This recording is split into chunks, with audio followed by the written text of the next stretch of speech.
यदर्चा भावेना प्रमुदित मनादर दुर्इहा क्षणादासित सर्गी गुण गण सर्मेधा सुख निधि लभन्ते सद्भक्तः शिव सुख समाजं किमुतदा महावीर स्वामी नयन पथगामी महावीर स्वामी नयन पथगामी भवतु नः जो मोह माया मान मत्सर मदन मर्दन वीर है जो विपुल विघ्नों बीच में भी ध्यान धारण धीर है जो तरण तारण भव निवारण भव जलधि के तीर है वे वंदनीय दिनेश तीर्थंकर स्वयं महावीर वे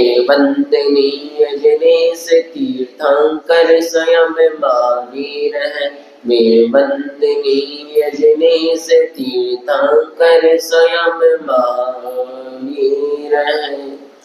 बोले धर्म तीर्थ प्रवर्तक श्री आदिनाथ भगवान की, बोले परम शांति विधायक श्री आदिनाथ भगवान की, बोले चैतन्य चमत्कारी प्रभु चिंतामणि से पार्श्वनाथ भगवान की, बोले वर्तमान शासन सन्मति दायक शेखर महावीर भगवान की, द्वादशांग जिनवाणी माता की, बोले परम पूज्य गणाचार्य श्री 108 ब्राग सागर जी महाराज की, बोले परम पूज्य गणाचार्य श्री 108 निश्चय सागर जी महाराज की, बोले 10 लक्षण महापर्व की।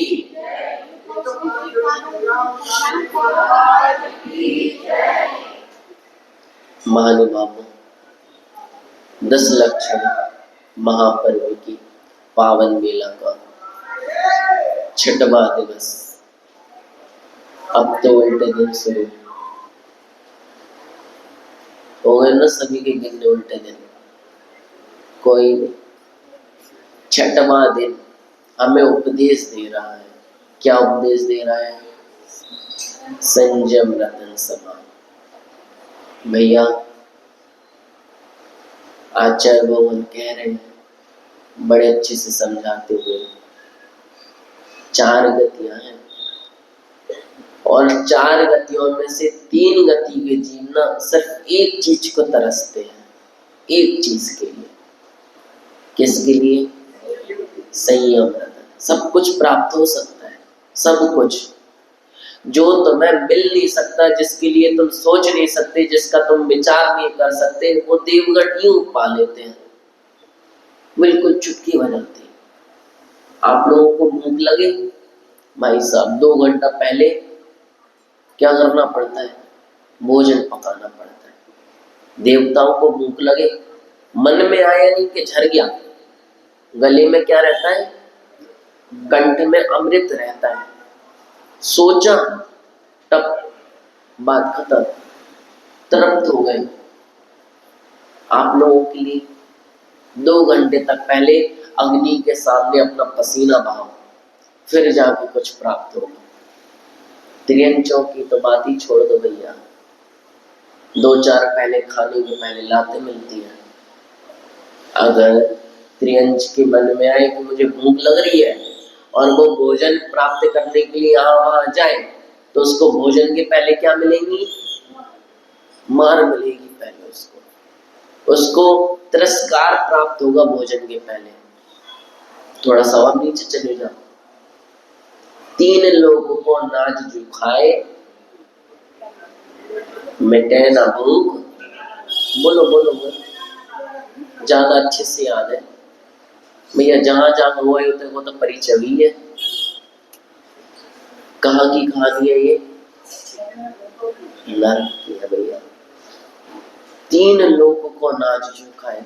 आज आपके लिए आपकी मन पसंदीदा डिश, व्यंजन यहाँ पे उपस्थित किया जाए और कहा जाए बिल्कुल जी भर के, जितनी तुम्हारी क्षमता है, बिल्कुल गले तक नहीं सर तक खा लो। तुम तो फ्री का है बिल्कुल।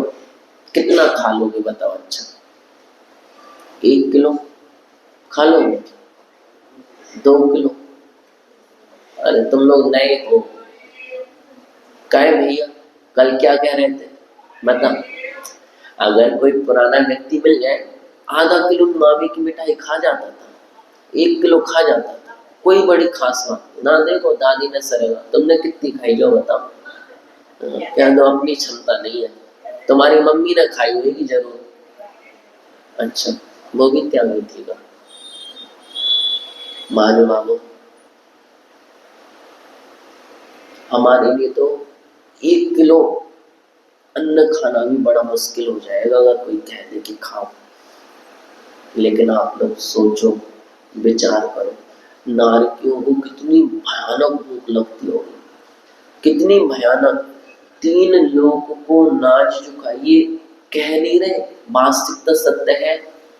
अगर नारकियों के पास उपस्थित हो जाए तीनों लोगों का संपूर्ण अन्न, संपूर्ण, तब भी उनकी भूख शांत होने वाली नहीं है। मिटे ना भूख कड़ा ना है भैया, खा लो अभी। संयम रतन संभल, अरे महाराज जी काय को संभाल ले, हमें चाहिए ही नहीं। आप लोग खाओ बिल्कुल, रात दिन का भेद मत करना। रात में लगे 2 बजे 4 बजे बिल्कुल बोतल बगल में सिराने रख के सोना, क्या पता 2-3 बजे भूख लगाए, प्यास लगाए, बिल्कुल लगा लेना, बिल्कुल उठने की भी चिंता नहीं है आपको। हाथ ऐसे करना, काम ही बोतल और मुंह में, मिटे ना भूख कड़ा ना लाए, पहुंचना वहीं पे, फिर आएगी समझ में। हाँ, कितने अच्छे कर्म करे हमने जो यहाँ पे हम आ गए। भैया उत्तम संयम का दिन है आज, उत्तम संयम का यही उपदेश दे रहा है। संयम तो बहुत सरल सीधा शांत है, आप लोग संयम को क्या पता क्या समझो, लेकिन आचार्य महाराज ने तो संयम यानी नियंत्रण, क्या समझे, इंग्लिश में बता दे, क्या बोले चाचा, कंट्रोल। बस बहुत कितना सिंपल सा है। आप लोग सोचो नहीं महाराज जी कैसे सिंपल सा है, संयम तो आप लोगों का होता है। अब हम लोग कहाँ से महाराज बन गए, अभी कुछ दिन पहले बोल रहे थे भाई, अब सवेरे महाराज बन जाएंगे तो चौका पुल लगाए वो, सही है। संयम इसे भी नहीं कहते, नहीं इसे तो कहते हैं, सिर्फ इसे नहीं कहते संयम, सिर्फ इसे नहीं कहते। संयम तो छोटा सा कदम भी हो सकता है, छोटे से छोटा भी कदम हो सकता है संयम का। आपने भोजन कर लिया, बिल्कुल मन भर के भोजन कर लिया, मन भर के तृप्त हो गया। अब आप चाहे कुछ हो जाए 2 घंटे खा नहीं सकते, चाहे कोई कितना ही कोशिश कर ले, आप 2 घंटे नहीं खा सकते, नहीं खा सकते, ले लो भैया नियम। यही तो संयम है, इसे ही संयम बोलते हैं। क्या आपकी क्षमता नहीं है अब 2 घंटे तक भोजन का कण मात्र ग्रहण करने की, ले लो नियम। आपको प्यास लगी थी, बिल्कुल मन भर के अनछना पानी पी लिया, क्या किया, अनछना छान के पीते हो का, नहीं महाराज, बिस्लरी खोली और सीधी मुंह में लगाई, बात खत्म। अब तो ढंग से गिलास की भी जरूरत नहीं पड़ती महाराज। अब कहाँ रही, ना तो नैतिकता रही ना धार्मिकता रही, सब बेच खाई। क्या किया हमने, बिस्लरी ली, मुंह में लगाई और फेंक दी, कोई दिक्कत नहीं। हमें पता है अगर हम उपदेश दें कि छान के पानी पियो, किसी को मानना ही नहीं है।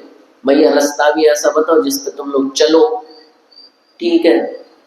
आचार्य बुलबुल स्वामी ने क्या कहा कि भैया जो रुचे सो करो, ठीक है भैया तुम्हारी मन की मर्जी, लेकिन इतना तो सोच सकते हो कि तुमने मन भर के पानी पी लिया, अब तुम्हें 10 मिनट 20 मिनट 50 मिनट 1 घंटा 1.5 घंटा पानी नहीं पीना, कोई भी पेय पदार्थ नहीं पीना, उतने समय के लिए तुम नियम ले सकते हो।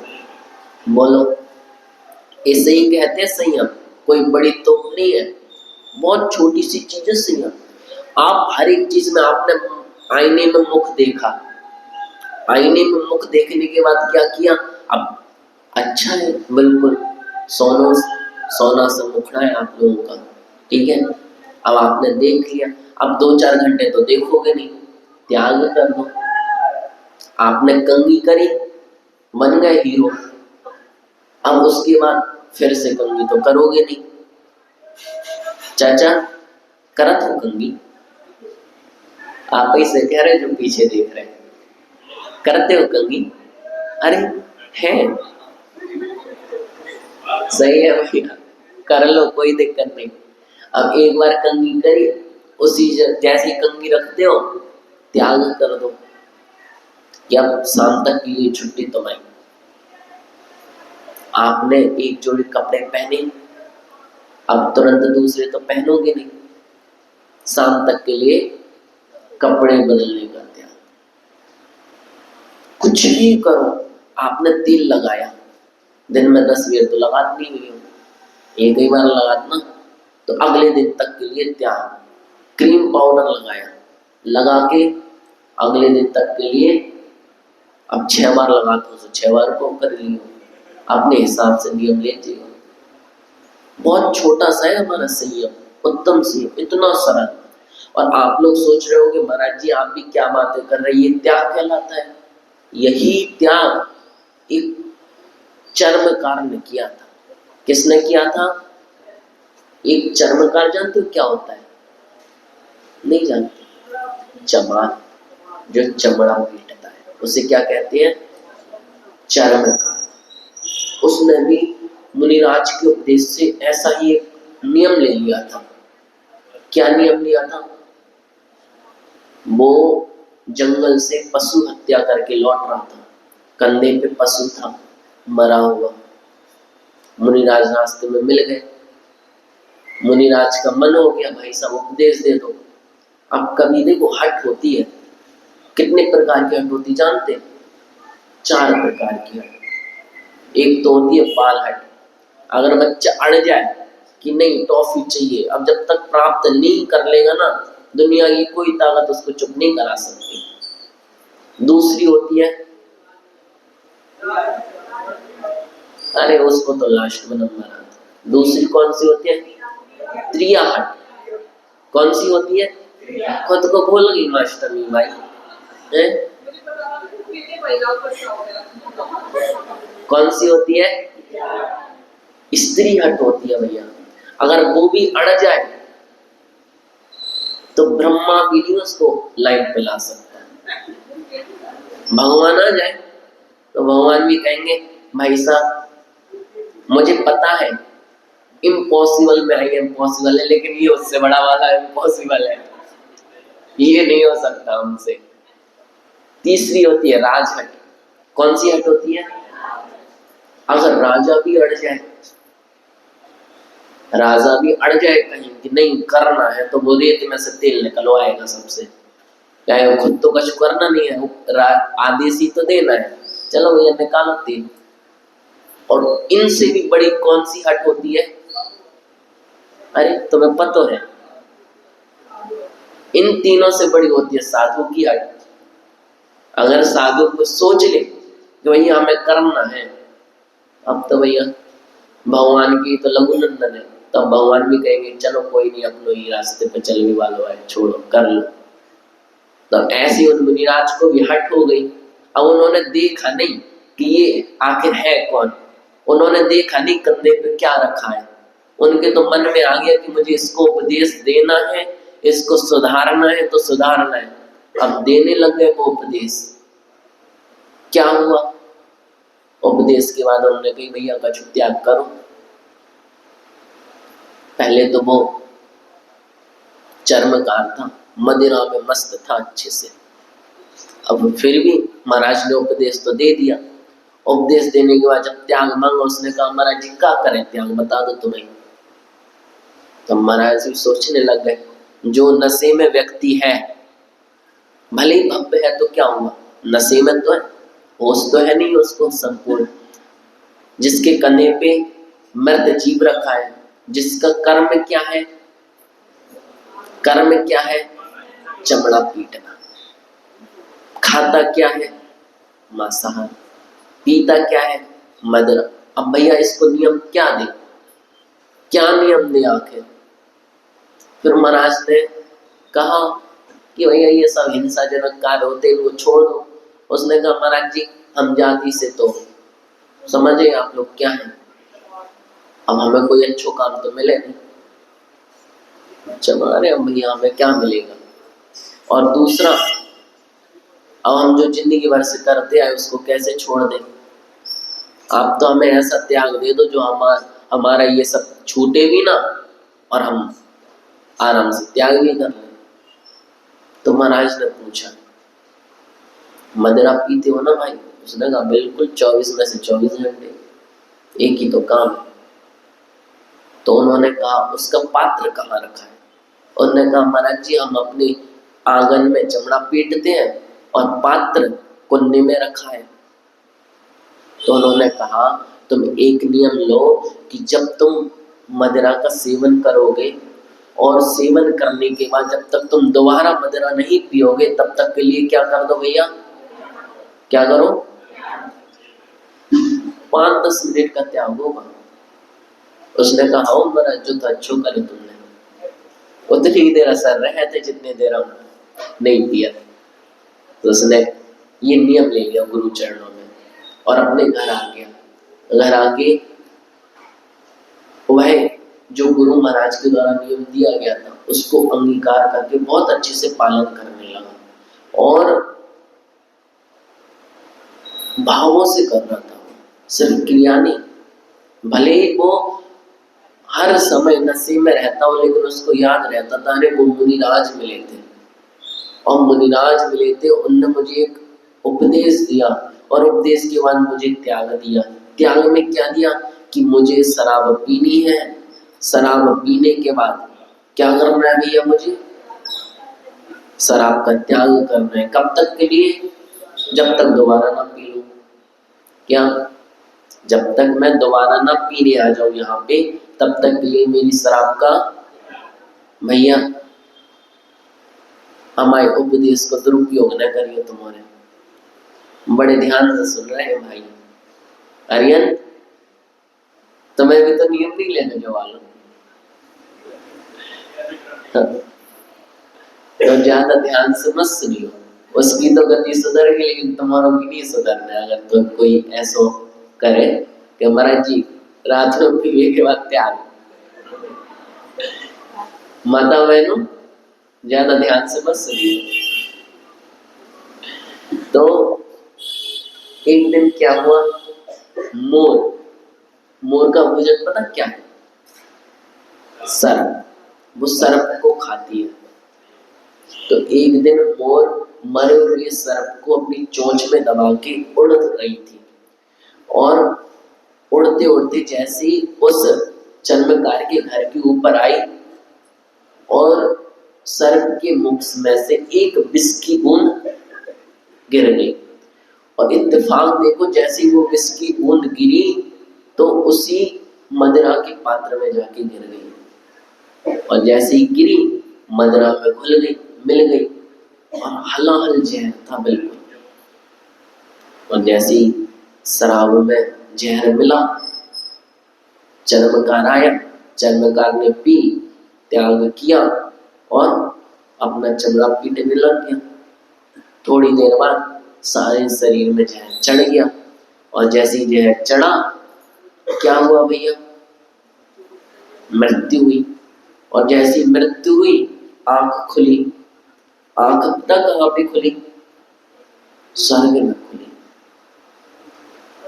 देख लो इतना सा त्याग, इतना सा त्याग जिसने जिंदगी में सारे बुरे काम करे लेकिन एक अच्छा काम किया, एक गुरु की आज्ञा का पालन किया, एक छोटे से नियम का पालन किया। कहते हैं ना छोटे छोटे नियम एक दिन बहुत बड़े हो जाते। अरे नहीं, घुटनों के बल चलते चलते पैर खड़े हो जाते। छोटे छोटे नियम एक दिन, बस आप लोग भी बिल्कुल छोटे छोटे से नियम ले सकते हो। हमें ज्यादा बड़ी उम्मीद करनी नहीं है कि मैं आरिका बन जाऊंगी। भैया काहे को इतने बड़े बड़े ख्वाब देख रही हूँ, पहले अच्छी माता पिता तो बन जाओ भाइयों। मुनि बाद में बनना, पहले इंसान बनो। इंसानियत दिखाओ, और इंसानियत दिखाते हुए छोटे छोटे से नियम ले लो। आप दुकान पे बैठ गए, अब पता है अगर मैं एक बार दुकान पे बैठ गया 4-6 घंटे तो यहाँ से हिलना नहीं है, तो घर का त्याग करो। क्या कि 2 घंटे के लिए मेरे घर का त्याग, मैं नहीं जाऊंगा भैया 2 घंटे। आप लोग अपने ऑफिस पहुंच गए, ऑफिस पहुंच के क्या करो, 2 घंटे के लिए मेरा घर का त्याग, 6 घंटे के लिए मेरे घर का त्याग। जहां अब कोई मास्टर नहीं भाई पढ़ावे पहुंच जाए तो क्या करियो कि घर का त्याग जब तक पढ़ाएंगे, और पंडित जी मंदिर पहुंचेंगे तो घर का त्याग पंडित जी करो के त्याग, नहीं करो 10 दिन अकेला में। अरे वाह गजब, देखो कितने सज्जन पंडित जी मिल गए तुम्हें सूझे सूझे। ये कह रहे महाराज जी वहां तो त्याग ही है।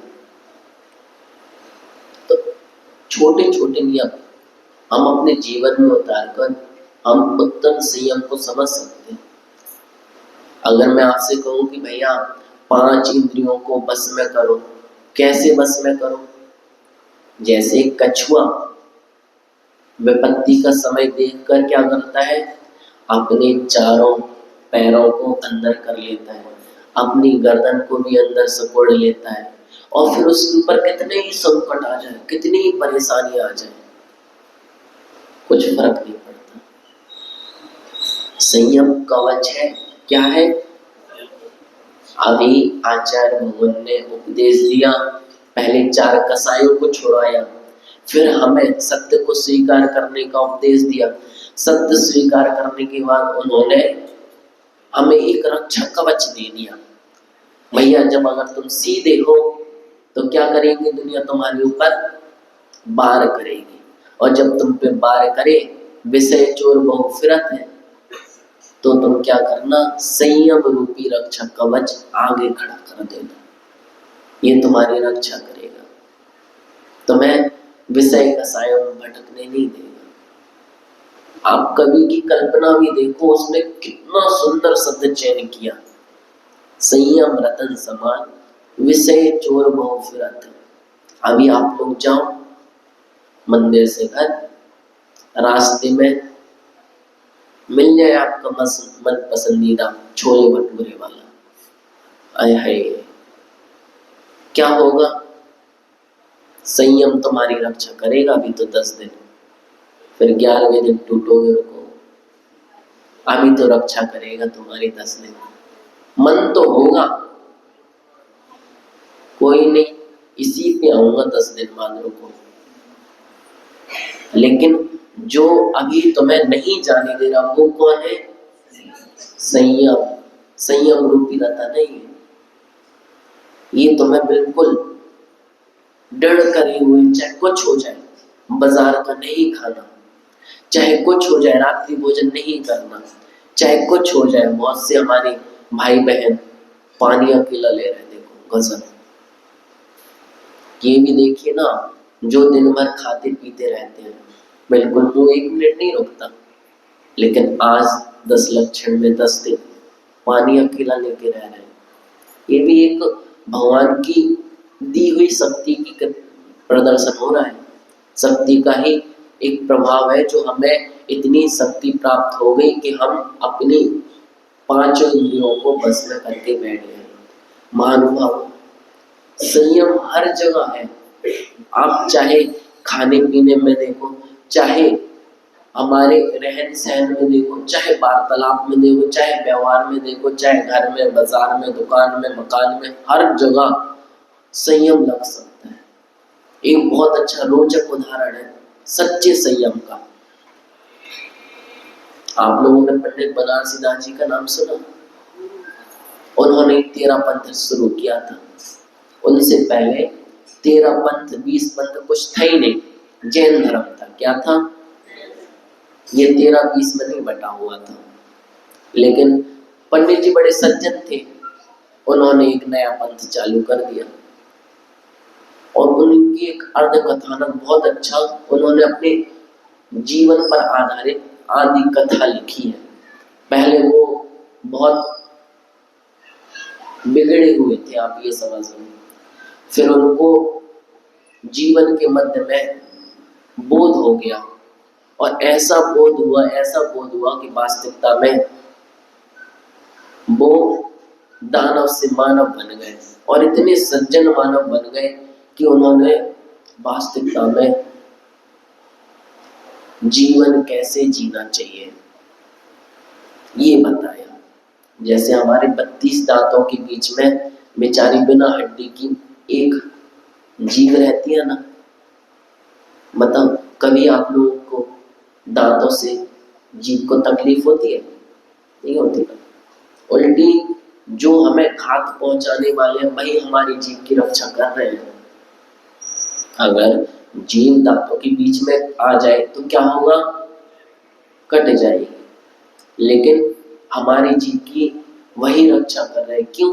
हमें अभ्यास हो गया ना कि भैया बुरी चीज को भी अच्छी चीज में कैसे परिवर्तित करना है, बुरी चीज का भी सदुपयोग कैसे करना है ना। तो ऐसे ही पंडित जी ने भी एक बहुत अच्छा आदर्श जीवन जी के दिखाया। पंडित जी बड़े सरल स्वभावी थे। कैसे थे? उनकी पत्नी बिल्कुल विपरीत थी। कैसी थी? पंडित जी के बिल्कुल विपरीत।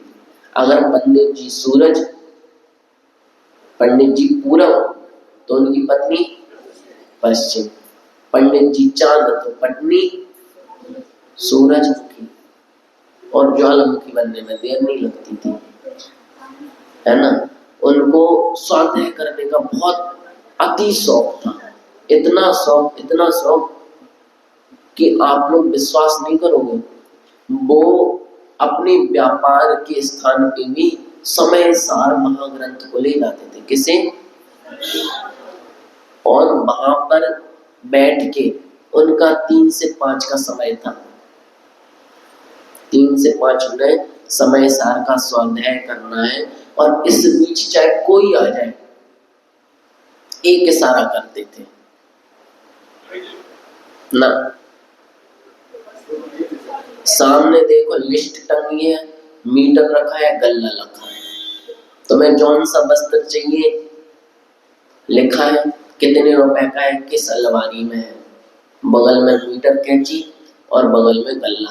पैसे डालो, पैसे निकालो, जाओ, अपना कपड़ा उठाओ, नापो, काटो और जाओ। 3 से 5 तक।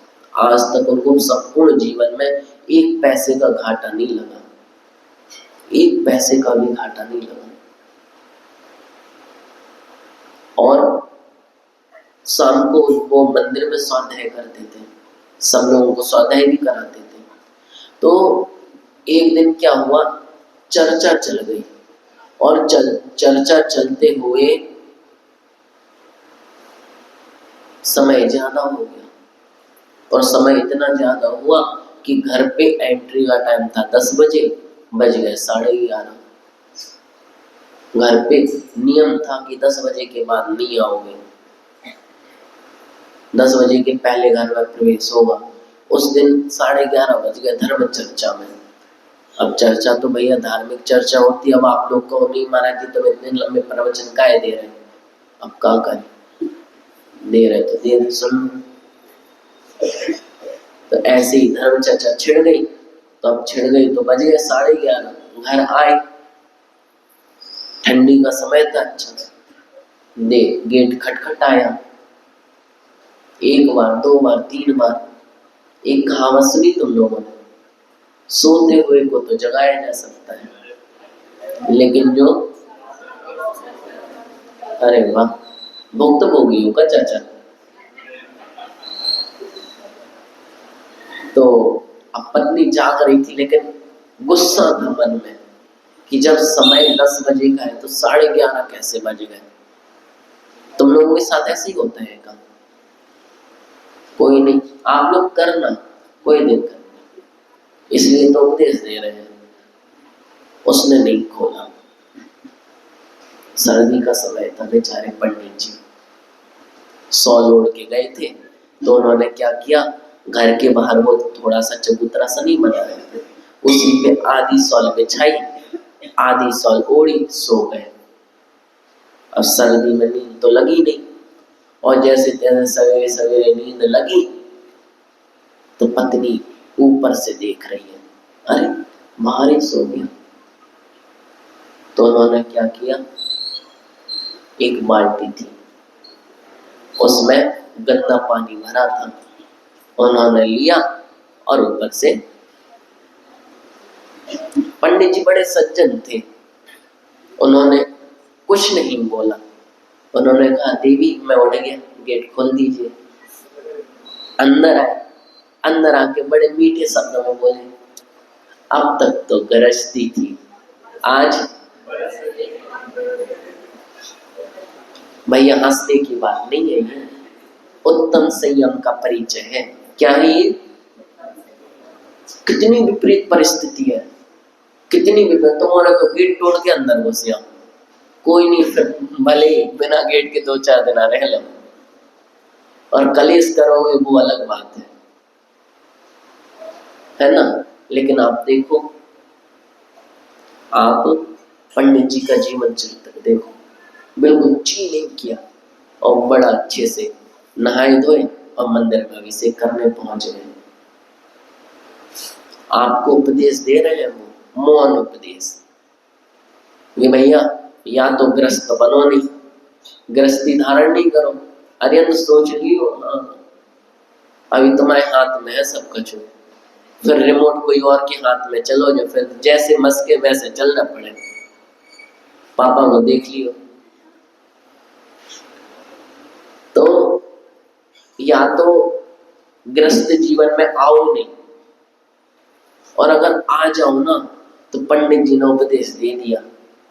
पंडित जी ने उपदेश नहीं दिया, करके भी दिखा दिया कि भैया या तो संत बन जाओ, और अगर तुम्हें ज्यादा शराब बनने को शौक है तो पता है शुरुआत में तो चंद्रमुखी आएगी, तनक दिना बाद सूरजमुखी हो जाएगी, और फिर संगे रहते हैं, शांति से रहियो, ज्यादा 3-2-5 मत करियो। संयम, उत्तम संयम को परिचय देने हैं। तो छोटी छोटी बातों में, सिर्फ पुरुषों के लिए उपदेश नहीं है ना, कई बार माता उल्टा भी पड़ जाता है ना। तो हमारी माताओं बहनों के लिए भी यही उपदेश है, या तो गृहस्थ जीवन में आओ नहीं, और अगर आ जाओ तो चाहे कैसी भी कितनी भी विपरीत स्थिति परिस्थिति उपस्थित हो जाए, हमें अपने आप को संयमित रखना है, और संयमित रख के अपनी आत्मा को मोक्ष मार्ग पर अग्रसर करना है। वरना आपका थोड़ा सा क्रोध आपको कितनी हानि दे सकता है, आपका थोड़ा सा असंयम आपको नरक के द्वार खुला सकता है। विचार करो भैया, आप लोग खुद अपने जीवन का अन्वेषण करो। आपने जब जब क्रोध किया, जब जब मान किया, जब जब असंयम किया, क्या हुआ, कितनी हानि हुई, आज भी याद है। आप लोग सोचते हो अगर ना बोलते तो ज्यादा अच्छा था, भैया अब क्या सोच रहे, कोई समय मुंह पे लगा लेते, उसी समय अगर आप चुप हो जाते तो क्या होता, आज आपको पछताना नहीं पड़ता, आज आपको दुख नहीं होता, खेद नहीं होता। तो महानुभावों, हमें उत्तम संयम बहुत निर्मल पवित्र उपदेश दे रहा है, समझने की बात है। अगर हम समझ लेते हैं तो हमारी आत्मा परमात्मा में तब्दील हो जाएगी, अन्यथा अनादिकाल से हम असंयम के मारे इस संसार में घूम रहे हैं। आचार्य भगवान ने तो कई बार उपदेश दिया, आचार्य भगवान की तो छोड़ो, हम तो साक्षात समूह शरण में जाके उपदेश सुन के आ गए, लेकिन क्या हुआ, हमारी की तरह हम भी संसार में भटक गए। जैसे मारीची का जीव समूह शरण में मुनि बन के बैठे थे, वो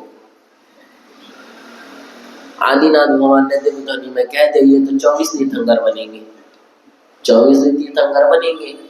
तो उन्होंने सोचा काय को हमें हम तब साधना करें, हमें तो तीर्थंकर ही बनना है, चलो भैया बाहर आ गए समूह शरण के बाद। ऐसे हम भी कई बार समूह शरण में पहुंच गए, समूह शरण में हमने पूछी भगवान हमें मोक्ष मिलेगा कि नहीं, तो भगवान ने कह दी भव्य जीवो, एक न एक दिन तो मोक्ष मिलेगा ही मिलेगा, चाहे कछु हो। हमें भी संतुष्टि प्राप्त हो गई, जब हमें मोक्ष जाना है तो हमें तो काय बैठे चलो बाहर, और हम जैसे ही बाहर आए संसार समुद्र में फिर से डूब गए। आज हमें बड़े पुण्योदय से देवसास गुरु का फिर से सानिध्य मिल गया। आचार्य भगवान कह रहे काउ छुपति पाल पंचेंद्रिय मन बसी करो। काय को महाराज हर साल तो कह भी आ जाता, हर साल तो 10 लक्षण आ जाती है, क्या फर्क पड़ रहा। लेकिन भैया समझ जाओ, समझ जाओ, उस चर्मकार की तो आंख कहां पे खुली थी? स्वर्ग में, और पाद सैया पे। इतना सुकोमल सैया स्थान होता है कि जैसे आप लोग सवेरे उठते हो ना, वैसे ही देव लोग उठते हैं। लेकिन यदि आज आपने बात नहीं मानी, संयम को धारण नहीं किया अपने शक्ति के अनुसार, तो आपकी भी आंख खुलेगी, आपकी भी उत्पाद सैया पे आंख खुल सकती है। किस पे? जहां पे देवताओं का जन्म होता है और जहां पे नारकियों का जन्म होता है, उस स्थान को पता क्या कहते हैं? उत्पाद सैया। क्या कहते हैं? सभी लोग बोलो। हाँ, याद हो गया ना? क्या कहते हैं? अब अंतर थोड़ा सा है, बस थोड़ा सा अंतर है। जैसे आप लोग सवेरे सो के उठते हो, बड़ी मीठी नींद आई जिस दिन, और फिर सो के उठते हो बिल्कुल स्माइल खुशी के साथ उठते हो, आहा, वो होता है देवताओं के उपास सैया। किसकी होती है? चमगादड़ को देखा आप लोगों ने कैसे लटकी रहती है? कैसे लटकती है? अरे बांट कैसे लटकती है? उल्टी लटकी रहती है, और उल्टी लटकी लटकी सो भी जाती है, सब कुछ कर लेती है वो उल्टे लटके लटके। बस समझ जाओ, जो नारकियों की उपास्या होती ना, बिल्कुल चमगादड़ की टूपी होती है, उल्टे लटकना पड़ता है। और जैसे ही 48 मिनट पूरे होते हैं, और क्या होता है? मुंह के बल गिरते हैं। बिच्छू सहज दसे नहीं थी सब। आज तुम बढ़िया अच्छे से असंयम को पालन करो, अच्छे से कोमल कोमल बिस्तरों पे सो, अच्छे से 5 इंद्रियों के विषयों का भोग करो, और फिर तुम्हें भी उपवास से या ना मिल जाए कहीं। कौन सी वाली? कौन सी वाली? नरक वाली। पहले तो उल्टे मुंह लटके रहो, और फिर जैसे ही छूटो तो बिच्छू सहज दसे नहीं थी सो। 1000 बिच्छू बराबर 160 डसने में जितना पाप कष्ट होता है, जितना पीड़ा होती है, उतनी सिर्फ पृथ्वी के स्पर्श मात्र से होती है। आपके ऊपर डिपेंड करता है। और बात सैया तो चाहिए है, किसको नहीं चाहिए? यहाँ पे हाथ खड़े करिए, सबको चाहिए। और हमारे पास रास्ते भी 2 हैं, दोनों खुले रास्ते हैं। अगर हम थोड़ा सा संयम धारण कर लेते हैं अपने जीवन में, तो ऊपर वाली उत्पाद सैया पे जाएंगे, बढ़िया सो के उठेंगे। और अगर हम पहले भी 5 इंद्रियों का विषयों का भोग करते आए, लेकिन आज तक मन भरा, तृप्ति हुई, और आगे भी हम कर लेंगे, कौन सी तृप्ति हो जाएगी भैया? जब सारी आधे से ज्यादा जिंदगी जी ली, तब तुम्हें तृप्ति नहीं हुई, तो अब कहां से होगी? लेकिन नहीं मानी वो बात, हमें नहीं मानी। और भोगो इनको, और भोगो। आश्चर्य तो तब होता है भैया, कोई उम्र दराज महिला से पूछ लो, महिला का बूढ़ी अम्मा से पूछ लो, आलू खाती हो? आंखों में आंसू नहीं आते, बिल्कुल नहीं आते, दिल में आता है रोना कि बताओ पूरी उम्र गुजर गई, इनसे आवश्यक चीज का त्याग नहीं हो पाया अब तक। और कई बार तो आश्चर्य हो जाता है, कहते हैं त्याग करो ना, आश्चर्य, गजब आश्चर्य कि सारी उम्र इन अभक्ष्य पदार्थों का सेवन करते करते हो गई, और नन्हे नन्हे बच्चे छोड़ देते। आजकल तो गुरुओं के उपदेश सुन के छोटे मोटे बच्चे त्याग के मार्ग पे बढ़ जाते हैं, लेकिन बड़ा आश्चर्य होता है। भैया वृद्ध लोगों की बातों को देख के वो लोग नहीं छोड़ पाते। उत्तम संयम धर्म है, इसे ही कहते हैं जमी कंद का त्याग कर दो, अचार पापड़ का त्याग कर दो, बाजार की वस्तुओं का त्याग कर दो। भैया सारी जिंदगी खा खा के आज एक बुढ़ापे पे आ गए, और अगर तुम बुढ़ापे में भी नहीं सुधरे तो कब सुधरो? बोलो, अर्थी में सुधरो। समझ जाओ, आचार्य भगवान बहुत अच्छे से उपदेश दे रहे हैं।